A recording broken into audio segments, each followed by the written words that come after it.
जी नमस्कार, स्वागत आप सभी का अध्ययन मंत्रा के यूट्यूब चैनल पर। मेरा नाम रोहित वैद्वान, आप हैशटैग बच्चा पार्टी और कुल मिलाकर अध्ययन मंत्रा।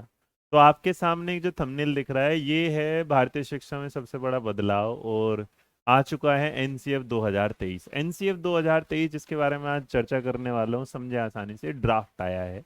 लेकिन ये ड्राफ्ट जैसे एनईपी का ड्राफ्ट आया था उसके बाद एनईपी आ गई थी, वैसे एनसीएफ 2023 का ड्राफ्ट आया है तो इसका भी भाई एनसीएफ आ जाएगा।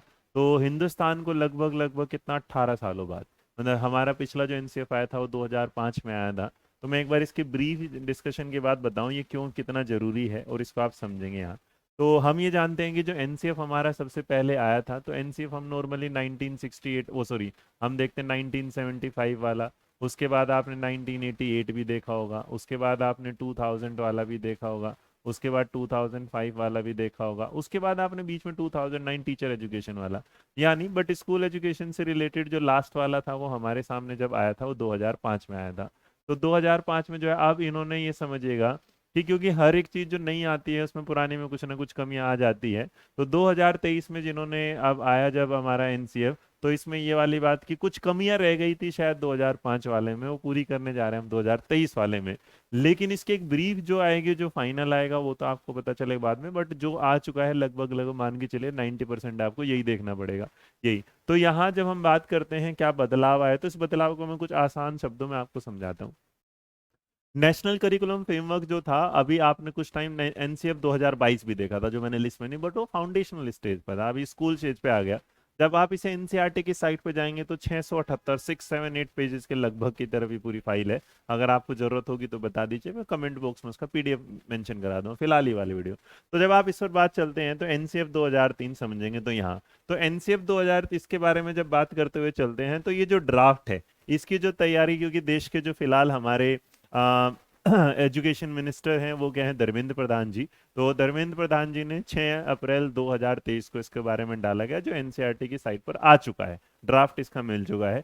इसमें बोला गया कि शिक्षा मंत्रालय ने सीधा गुरुवार को मतलब 6 अप्रैल को कहा कि आप स्कूली शिक्षा को और बेहतर तरीके से बनाते हैं और इसके लिए हम आज एक प्री ड्राफ्ट जारी करते हैं। प्री ड्राफ्ट का मतलब होता है कि जो ओरिजिनल आने वाला है ये डॉक्यूमेंट, उससे पहले हम आपके सामने रख रहे हैं, इसे आप देखिएगा, और अगर इसमें लगता है कि आप भी कुछ सुझाव दे सकते हैं तो ये आमंत्रण आपके लिए, मतलब समझ लीजिएगा किसी के यहाँ शादी होने वाली है, और शादी जब होने वाली है तो उन्होंने कहा कि भाई शादी में अगर कुछ जरूरतें हैं तो तुम बता दो। जैसे लड़के यहाँ शादी होते हैं ना कि भाई आपको अगर कुछ और इसमें चेंजेस चाहिए तो हम ले आएंगे। तो ये प्रोग्राम ऐसा एनसीएफ के बच्चों के लिए जो है पढ़ाई की शादी है। पढ़ाई की शादी का मतलब एक अपनापन करना है, जिसमें आप ना एक अच्छे से पूरे के पूरे टीचिंग के इतिहास को जाने समझे और आगे जिंदगी में उसे सिर्फ पढ़े ना, उसके बाद आगे पढ़ाने के लिए भी तैयार हो। ये सिर्फ ऐसा ना हो कि पढ़ाया जाए, इसमें ये बताया गया कि आप आगे कैसे बढ़ेंगे। तो इसलिए आपसे सुझाव मांगे गए। अब इस सुझाव को जो मांगने के लिए ये पहुंचा तो किनके पास, शिक्षा मंत्री जी के पास। लेकिन शिक्षा मंत्री जी के पास इसको पहुंचाने वाले जो, तो वो हमारे वही हैं जिन्होंने हमारे लिए एनईपी तैयार करी।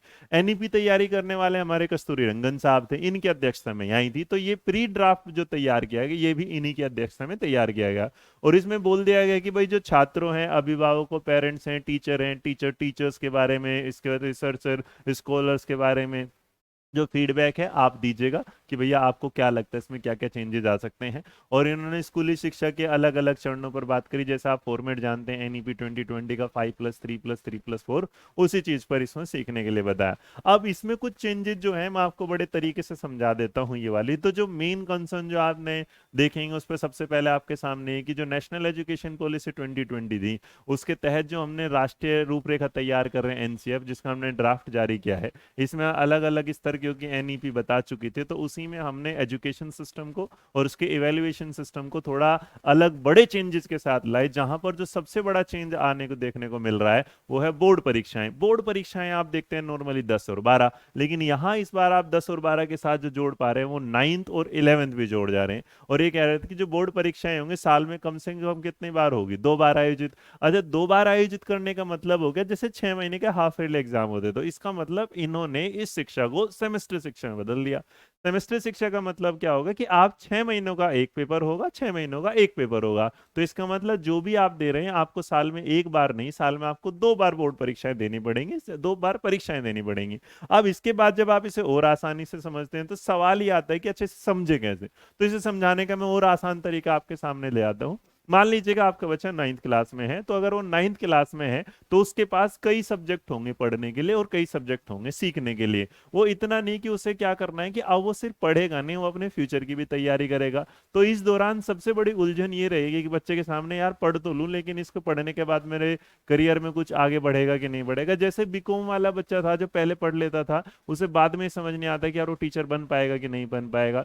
जैसे आप 9th में साइंस साइड ले लेते हैं घर वालों के भरोसे पर आकर के, घर वालों ने बोल दिया, लेकिन आपका पढ़ाई में मन नहीं किया, अब आप बीच में छोड़ के जाओगे तो साल खराब होगा। तो इस उलझन से इन्होंने सॉल्यूशन देने के लिए बताया कि अब आप ऐसे परेशान नहीं रहोगे। तो 9वीं क्लास में ही जो बच्चे हैं, उसे सारे विषय पढ़ाए जाएंगे, जिसमें वो क्या करेगा, अपना करियर को चुन पाए कि उसे आगे क्या करना है। तो इसका मतलब जो स्टेज है इसमें हम जो कर रहे हैं, हमने जैसे बांटा है, तो हमने बोर्ड की उसमें इसे जो सेकेंडरी स्टेज को बांटा है, 9 से 12 तक बांटा है, जिसमें हम ये बात कर लेते हैं ये दो भाग, 9वीं 10वीं के तो ये भाग, और 11वीं और 12वीं के ये वाले भाग। अब इसको अगर आता है तो जैसे ही बच्चा 9 में होगा वो क्या करेगा, तो अब तक 9वीं और 10वीं में केवल 5 विषय पढ़ाए जाते थे, जिसे हम बोलते थे अपने बेस्ट 5। क्या बोलते थे? बेस्ट 5। कुछ बेस्ट 6 के साथ भी जाते थे और बेस्ट 5 बोलते थे। लेकिन एनसीएफ में आप क्या करेंगे, 5 नहीं, कितने लेंगे, 8 सब्जेक्ट होंगे। और जो 8 अनिवार्य सब्जेक्ट किए जाएंगे, इसको क्या किया, ग्रेड 10 को पूरा करने के लिए 8 कोर्सेज प्रोग्राम में से आपको क्या है, पढ़ने पड़ेंगे। यानी 9वीं और 10वीं में कुल मिलाकर आपके सामने सब्जेक्ट हो जाएंगे 16। इसका मतलब आपने 8 9वीं पढ़े, 8 10वीं पढ़े, कुल मिलाकर 16। और इन 16 में आपके सामने ह्यूमैनिटीज, मतलब जिसमें आप भाषाएं चुनते हैं, या आपने पॉलिटिकल साइंस, इस तरह। जिसमें दूसरी तरफ आप देखते हैं गणित है, जिसमें आप देखते हैं कंप्यूटर है, जिसमें आप फिजिकल एजुकेशन का देखते हैं, जिसमें आप आर्ट का देखते हैं, जिसमें आप सोशल साइंस देखते हैं। और इसके अलावा इसमें आप शामिल कर देंगे इंटरडिसिप्लिनरी एजुकेशन। इंटरडिसिप्लिनरी एजुकेशन एक ऐसा कॉन्सेप्ट आ रहा है जो आपकी लाइफ में एक सब्जेक्ट को दूसरे सब्जेक्ट से जोड़ना सिखाएगा, ताकि अगर आप एक ही सब्जेक्ट पढ़ रहे हैं तो आप उसके साथ दूसरे सब्जेक्ट से जुड़ जाएं। अब इस बात को समझाने के लिए हमने इसको और आसान किया, कुछ इस पैराग्राफ की तरह। तो ये जो पिक्चर है आप जब देखेंगे तो है, इसका मतलब आप जो है 2 इसेंशियल जो कोर्स हैं ईच, इसमें से एरिया में से 10वीं में, तो एक तरफ आपने ह्यूमैनिटीज चुना, मैथमेटिक्स वोकेशनल है, फिजिकल है, आर्ट एजुकेशन, सोशल है, साइंस है और इंटर। तो इस चीज को आपने इस तरीके से कुल मिलाकर 8 इसमें बांट दिया, 1 2 3 4 5 6 7 8। अब ये 8 जब बदल जाते हैं, तो इस 8 को बदलते टाइम यहां पर कि जब आपने 9th में जो पढ़ा था, अब क्या होगा, 10वीं की मार्कशीट में आपके 9th के नंबर जुड़ जाएंगे। तो पहले क्या हुआ करता था कि 10th की मार्कशीट अलग आती थी और 9वीं की मार्कशीट ऐसा लगता था 9 के 9 गायब है, दिखती नहीं थी किसी को। क्योंकि हमारे सामने आज भी जब हम इंट्रोडक्शन पे बोलते हैं I have done my secondary in this and higher secondary this, लेकिन कभी 9th और 11th का जिक्र नहीं होता था। तो इस ड्राफ्ट में क्या बोल दिया गया कि 9वीं और 10वीं के जो सेमेस्टर पैटर्न की बजाय हम अभी की तरह क्या कर ले, ईयरली पैटर्न पर जो चल रहा था इसे सेमेस्टर में बदल देंगे।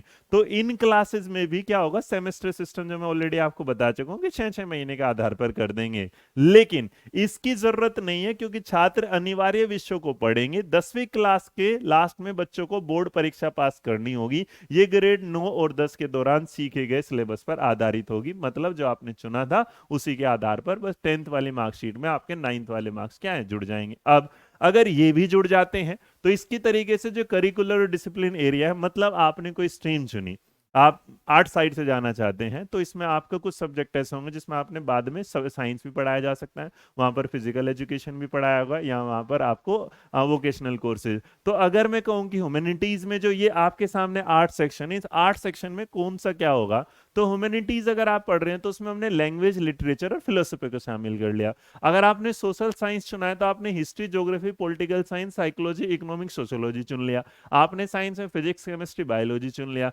आप मैथमेटिक्स इन कंप्यूटिंग में जाएंगे तो आपको mathematics, computer science, business mathematics हो गया। आप आर्ट में जाते तो आर्ट का मतलब ड्राइंग नहीं, आर्ट का मतलब उसमें आपका ड्रामा भी है, म्यूजिक है, डांस है, थिएटर है, स्कल्पचर, पेंटिंग, सारी चीजें आ जाएंगी।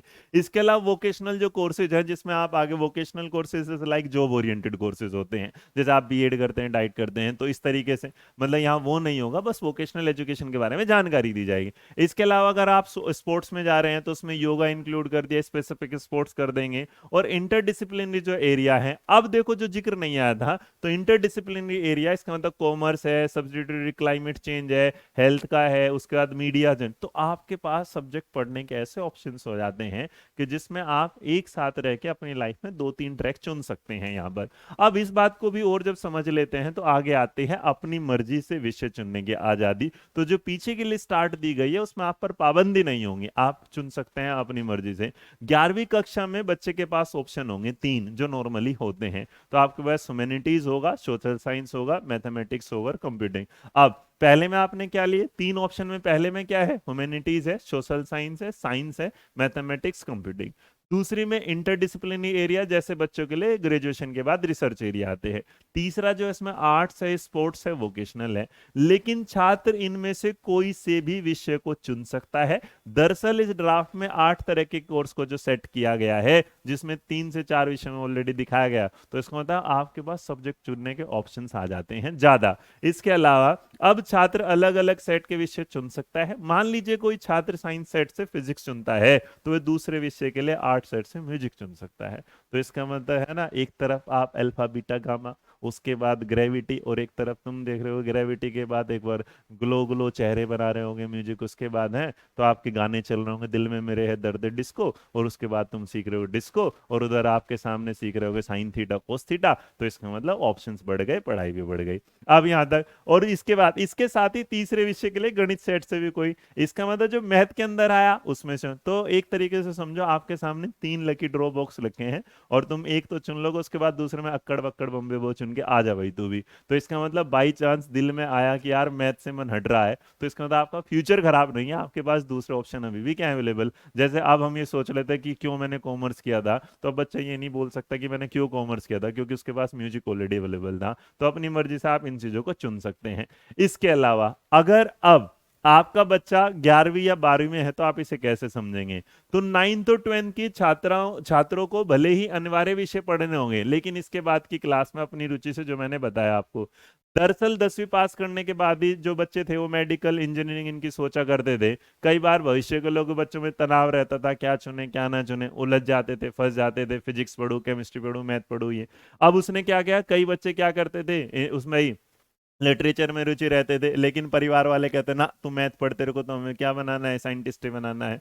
तो नई जो ड्राफ्ट है अब आपको एक आज़ादी देता है कि माँ बाप की भी सुन लो और अपना भी अपना लो। तो इसका मतलब माँ बाप की भी चल जाएगी, तुम्हारी भी चल जाएगी, पढ़ाई भी आगे बढ़ जाएगी, रोजगार के ऑप्शन भी रह जाएंगे। और मेरे बच्चे एनसीएफ 11वीं और 12वीं कक्षा के लिए 16 जो चॉइस बेस्ट कोर्सेज का प्रस्ताव रखता है, जो बच्चे अपने मर्जी के, जो मैंने आपको दिखाया 8-8-16 वाला, उसमें आप कर लोगे। और इसके अलावा अगर आप चलते हैं तो आप पूछेगा भैया पेपर कैसे लोगे तुम, और तो बात सारी है, पढ़ तो हम ये लेंगे, लेकिन तुम्हारा ये कहना चाहता है भाई 11वीं 12वीं के पैटर्न में जो बदलाव किया गया है, 2 बार बोर्ड परीक्षाएं होंगी, आपको क्या करना पड़ेगा, दोनों क्लास में 8 विषय तो पढ़ने होंगे, लेकिन इनकी परीक्षाएं 8 की एक साथ नहीं होगी। आप क्या होगा, 4 की एक बार होगी, 4 की एक बार होगी। इसका मतलब 2 साल में 2 बार परीक्षाएं होंगी, तो कुल मिलाकर 4 सेमेस्टर आप समझ लीजिएगा। और पहले सेमेस्टर में 4, दूसरे में 4, और बाकी इसी तरह आपके सामने चलता रहेगा।